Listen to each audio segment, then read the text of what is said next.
Hello and welcome to day 6 of Keep Learning.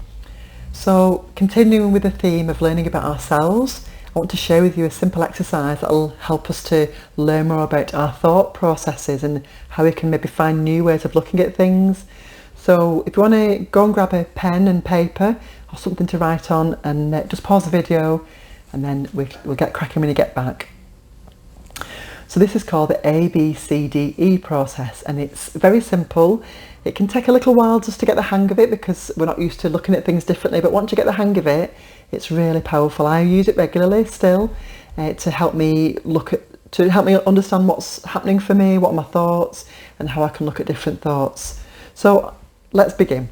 So on your paper, you're going to write down these 5 words that I'm going to tell you. Spread them out so you've got some room for notes.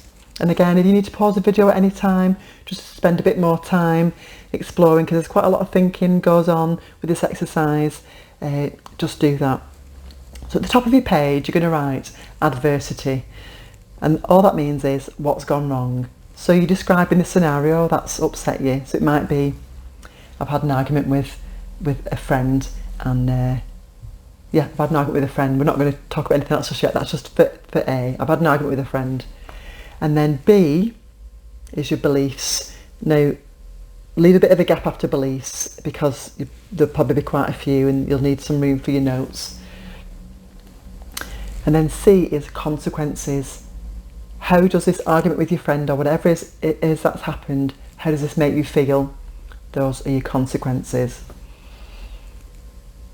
And then D is where you dispute. So this is where you argue against the beliefs. And imagine if you were in a court of law and one lawyer was saying, this is what's happened, this is the reasons why it's happened. And another lawyer came in and said, no, there's another way of looking at this. This could have happened, it could have meant this. This isn't actually going to happen, something else is going to happen. This is where your dispute is. And you'll need quite a bit of a gap for your dispute as well. And then E is for energise. And that's there to see if you've gone through the process thoroughly enough, whether you've really dealt with what's bothering you. Because if you haven't identified all your beliefs and you've not disputed them, then you won't feel energised. If you've done the process thoroughly, you will feel energised. So if you don't, go back and try again, or get some support. Ask a friend or somebody that you trust to go through it with you and see if they can help you see things differently, because the reason that this thing hurts in the first place is because this is the way we're used to seeing it. We're not used to seeing it from another point of view. So hang on, there's a lot to think about here. When something happens, we think that's happened, so the A's happened, adversity's happened, and there are the consequences. I feel sad, I feel angry, I feel guilty, I feel regretful. And we don't realise that it's not the adversity, it's what we think about it. It's those beliefs and thoughts that are making us feel a certain way. So, think about your adversity. And again, just pause the video at any point just to stop and have a think. And then I jumped straight to C. I like to identify first, how do I feel? And that helps me to go back to my thoughts. What thoughts are making me feel this way? So I'm trying to think of a situation in my life. So recently, what happened? I felt a little bit left out by a friend, and so I write that down. Arrangements have changed, and I feel left out. And then I would go down to C and really explore how I feel. So I feel like I'm not good enough, like I've been rejected, like I'm not safe. I feel almost betrayed. All these different emotions can come out. And then I go back to B and explore my beliefs, and just a few might be that I need to have this one-to-one friendship to feel valuable. If another person's added to the mix, then that means I mustn't be interesting enough, or she must be getting bored of me. All these beliefs that come up, and it's really worth spending some time to explore what's going on for you there. And then when you've done that, again, pause the video at any time. But when you've done that, you need to go to D and dispute and think, how else could it be? What else could this mean? There's something unique about each individual that perceives a situation in a unique way. If what happened to me and what happened to you happened to somebody else, they might have thought about it completely differently. A lot of people might have thought the same, but if it doesn't leave you feeling good, then it's still worth challenging it. And you might have to really stretch your imagination to look at a different way of looking at it. But your goal is to feel better.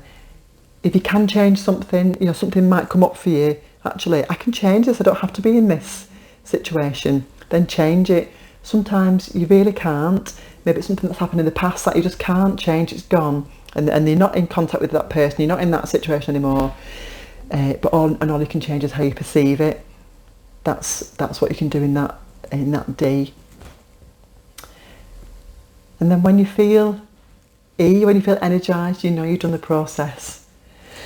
So I understand this is a simple framework, but it's often not simple to do, and depending on what the situation is that you're dealing with, it can be really quite emotional. So we're going to talk tomorrow in the next video about getting some support to learn more about yourself.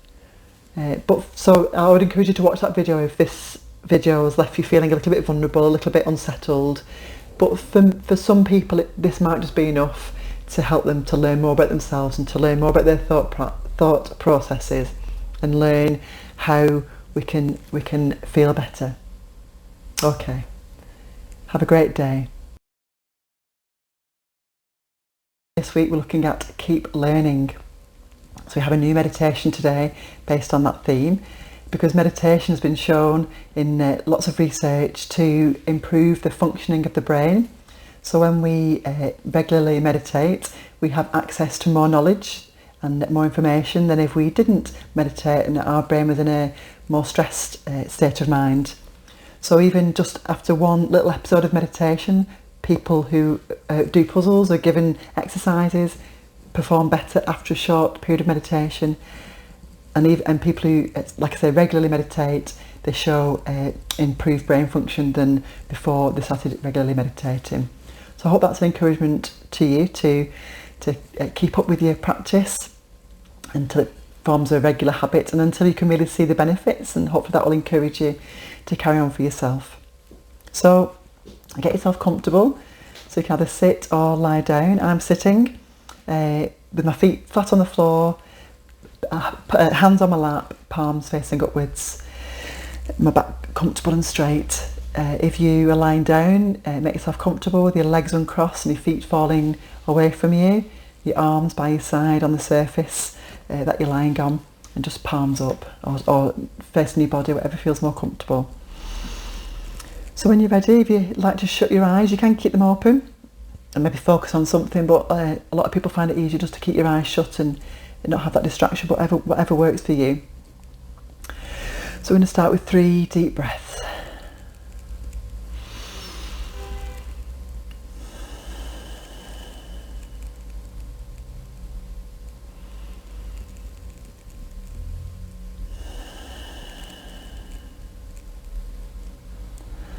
And then just let your breathing go back to its natural state. And it may be deeper than it was before. You're noticing that your stomach's being pushed in and out rather than your shoulders. You're not raising your shoulders. This is belly breathing, and this is really good for the nervous system, and it tells the brain that it can relax and start to quieten down.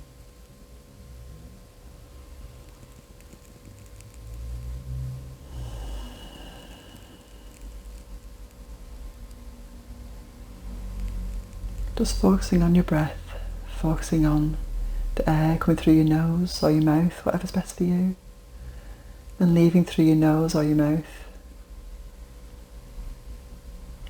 Noticing the rise and fall of your chest and your stomach.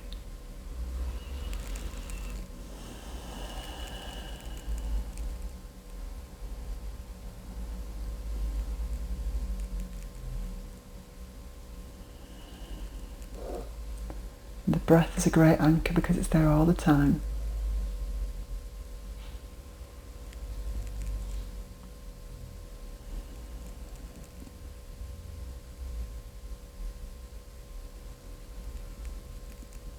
You might find that if you at home meditating and not using a guided meditation app or listening to my voice, then thoughts may come and you may follow them. Before you realise it, a minute or so has passed, but that's okay. Just no judgment for yourself. Just bring your attention back to your breath. The brain is used to being busy, like thinking, so it needs training to help it to switch off more easily.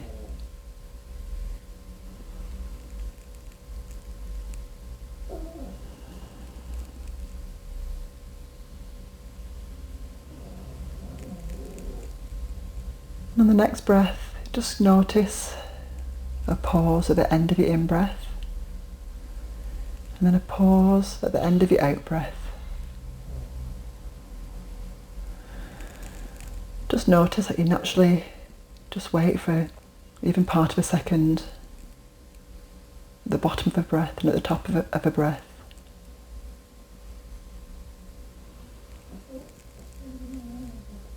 And you may want to just hold that pause a little bit longer, still being comfortable,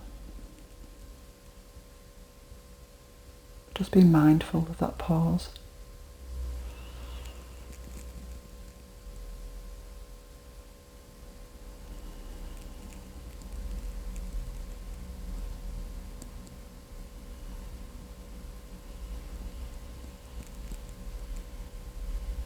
And every now and again, your body might need a deeper breath or a quicker breath, and that's okay. You're staying comfortable and calm, giving your body what it needs.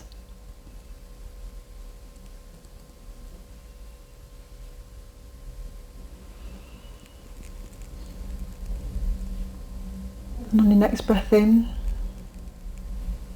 imagine a white light travelling into your lungs, and your lungs being filled with white light. And that can just be very dim, that's fine. With each breath in, it may get brighter.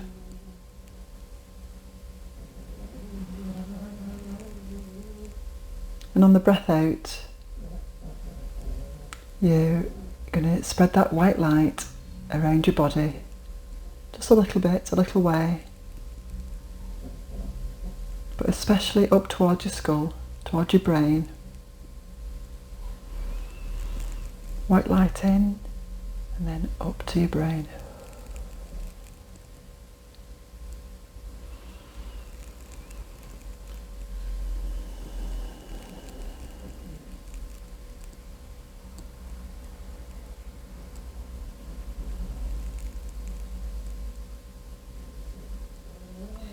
Now, you don't have to do this for your brain to be filled with oxygen.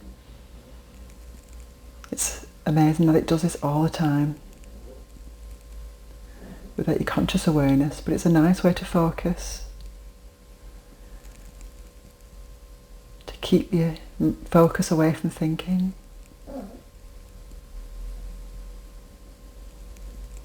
And maybe just to have some appreciation for all that goes on in your body without you even noticing.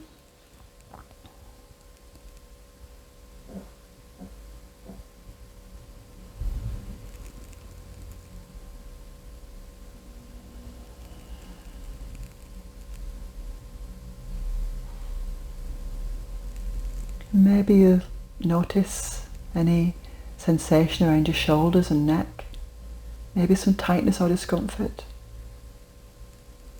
Just notice it and just let it go. And as you let the tension go, all the life-giving nutrients from your breath can travel into all those muscle cells and nerve cells and blood cells.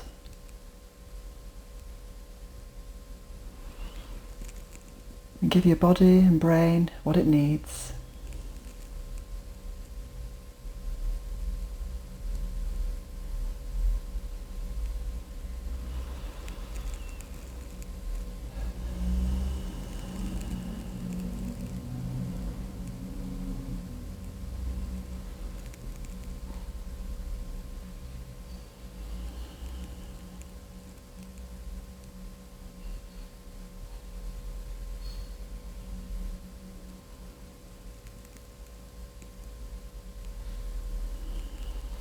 Just whatever feels best for you.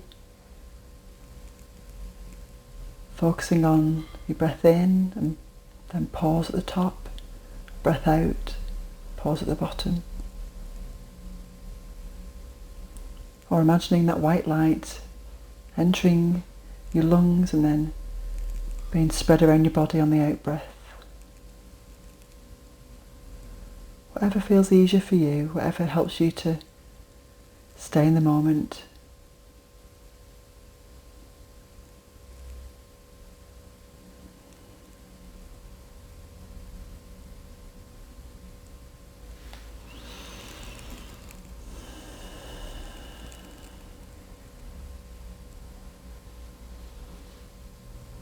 So as we come to the end of our time together,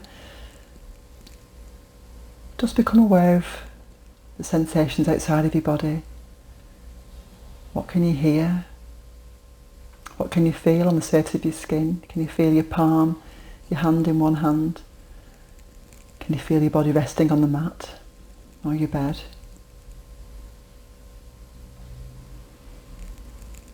And then just take 3 or 4 deep breaths. Just to let the body and brain know it's time to get back into action.